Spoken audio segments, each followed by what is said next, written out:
All right, everybody, welcome back to Pre-Promised Land trailer build. We've got the second diesel heater for the back room kind of set up here. We made these brackets for them to sit in. Okay, we got the wiring connector right there, and it goes all the way over there up into the house, and that's where it's wired. That's where the control panel is going to be, so that we can control it from the inside. There's the one duct that it's going to go through, so it'll go from here up until there, and I may have a second smaller pipe coming out that way to heat the bottom, just to keep it a little warmer in here, keep the floor from getting too cold. Okay. Here we have our diesel heater. There's the intake. And there's where the hot air comes out of. We've got the bottom here, intake for the diesel motor, exhaust, and the fuel pipe. So these just sit right in there.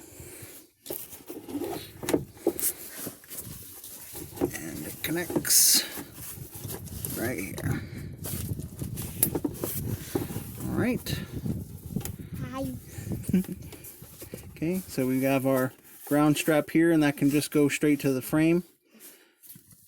And then we can connect our fuel pump, and our fuel system here.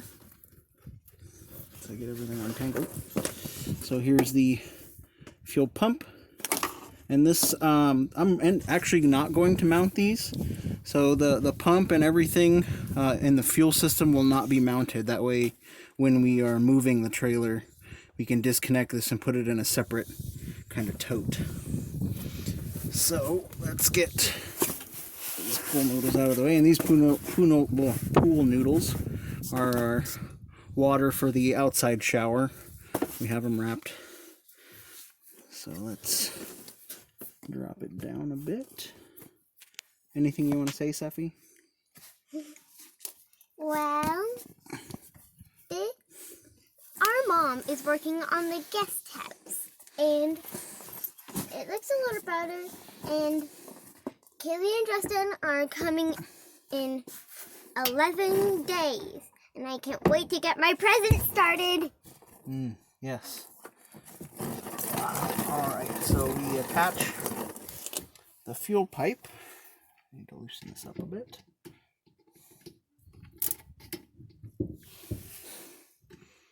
Okay, so I'm definitely over our heads. And it's Tatum. He's working on the guest house with Mom. Yep, we got film crew duty, didn't we? Alright, so the fuel hose is installed. And now we'll tighten it up.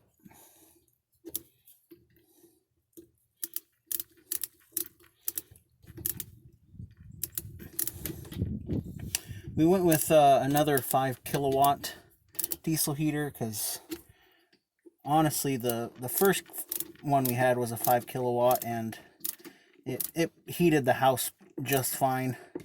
The only thing is that you have to, in order to get the amount of flow you need, you got to keep it on high, and that uses a lot of fuel. Will you hand me the black tube right there? Yes? Yep. Okay. Okay, this is our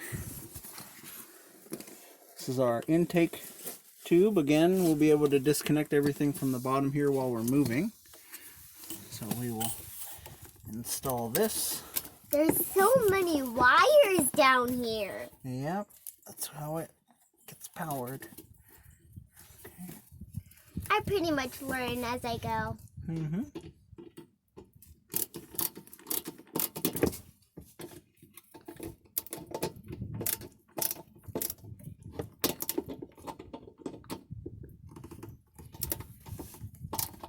You do want these to be kind of snug, because they will get moved and blown around, and these ones have a little screen on them. They do make filters for this that do a bit better job at filtering them. However, it does restrict the airflow, and that can cause the pumps not to run. And I found that if you get a lot of carbon buildup in the exhaust, what you can do is when it's starting up, you can forcefully blow into the intake and out the exhaust, and it helps blow a lot of that carbon out. Okay, now the exhaust pipe. This? Yep. Okay, here's our exhaust pipe. This will go down and out through the skirting. I have had problems with the hose clamp not being adequate as far as keeping it sealed up against it, but now that it's outside, it's not as big a deal as it was, which is a huge benefit to relocating this from inside to outside. So all the hardware is on the outside and all the electronics are on the inside, and that really helps keep things tidy and out of the way. All right, so we have our intake on, our fuel pipe on, our exhaust is on. I do also recommend putting a heat shield in between the exhaust and the fuel pipe. We did have a night once where just the heat after a while melted the plastic inside the fuel hose, and this broke off, and the fuel pump is running all the time, so it was pouring fuel out under our kitchen, which was not good. And smelled of diesel fuel for a good long time. All right, so why don't we go inside and we will show you the controller. Okay, pause. All right, so now we are inside the house.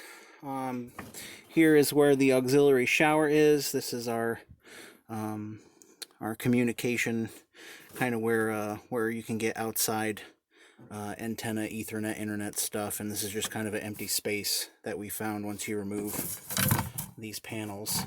There was a light right here, but that's actually what I am using to put the controller on. So the wires come up through here. You can see I've tapped in to the power here. There's a little fuse, and eventually we'll be able to. So what we're going to do first is prime the fuel pump, but first I have to turn it on. This light was controlled by we called it the party light switch, because they were blue LEDs that shone down, and didn't really have any use for them, so we got rid of them.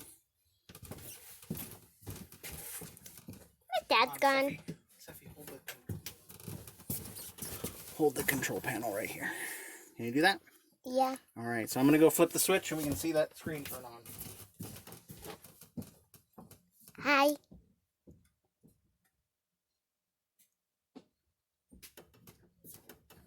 Cool. All right, so the main power switch is on and we can see the screen lit up. And it's off. We hit on. We can hear the pump running. And it'll run a little bit while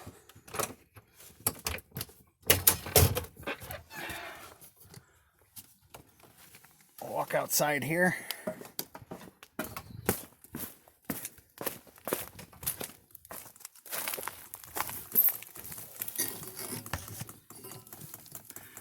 So you can hear that clicking from the pump here. It takes a little bit of time to get the fuel up to the hose and up to the heater. We had already primed it for the most part, so because we had the last diesel heater we got had a defect, so we sent it back and got another one. That was pretty easy. They send you a new one before you have to return the old one, so that you don't have to, take everything back apart and package it back up. So let's go back inside. I'll get the door. Okay. I just closed the door.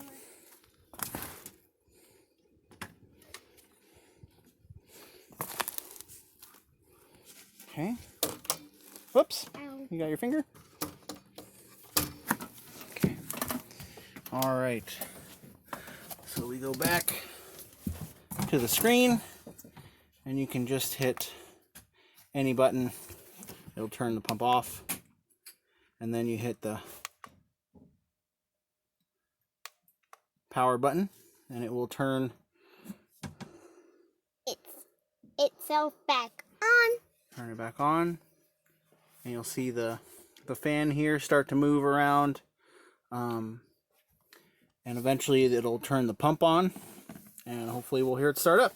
So let's go. Say hi, Seppi. Hi.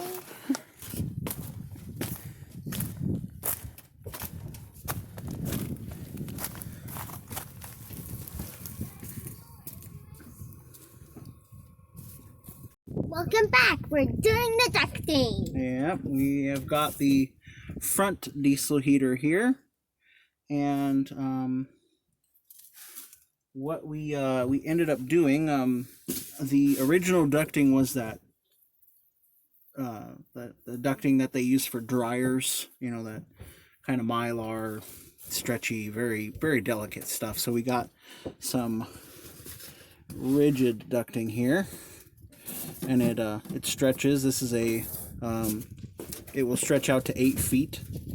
So, and we need to go from this diesel heater all the way over to that vent.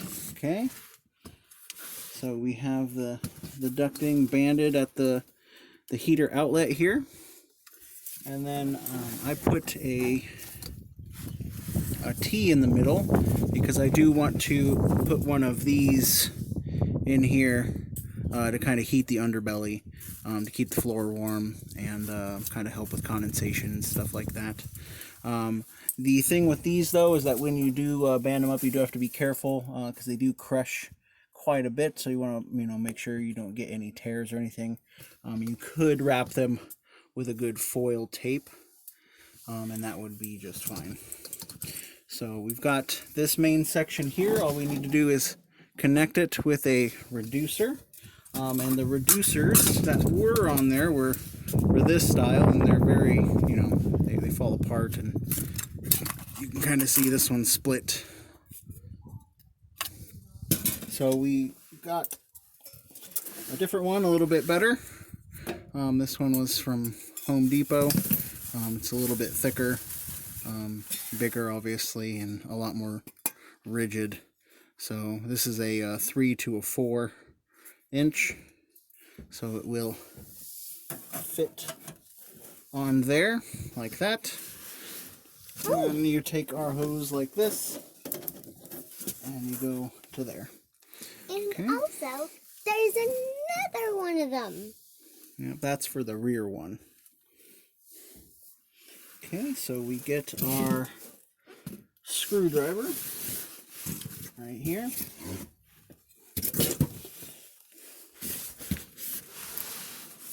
I'm so excited to be in the next video with you. Okay, make sure you can see what I'm doing here. And what I'm helping with, the one who's holding the rear thing. Okay, go back up. So we are just going to attach this like so, and I need the Phillips. Okay. This? Nope, the Phillips bit. This? Nope, the other one. This? Nope, the other one. This? Yep. I'm still learning what kind The Phillips is the cross. You see how it's like a cross? And that one's a straight. So that one's a flat edge. Okay, so I'm going to hold it like this. And we tighten it down. Again, it doesn't need to be super tight, but you also don't want it falling off. So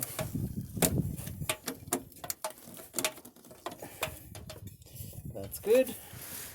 Alright, go Go up to this one and tighten it down.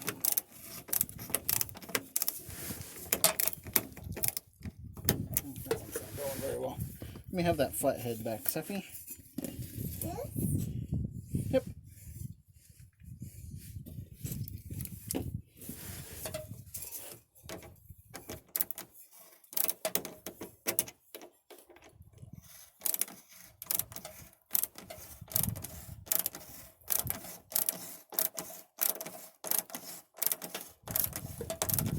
I love working with you, Dad. I love working with you. All right.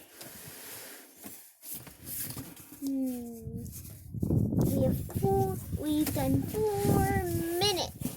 This video is about 4 minutes for now.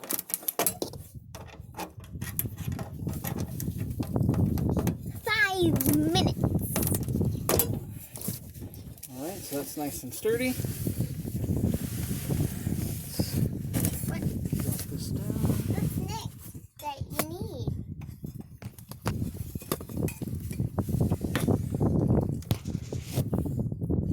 You can see that it's connected here.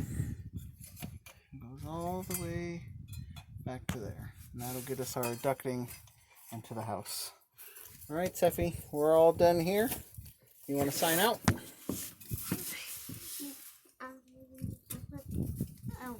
Subscribe to Promised Land Homestead. See you on the next video. And leave a comment. Thank you.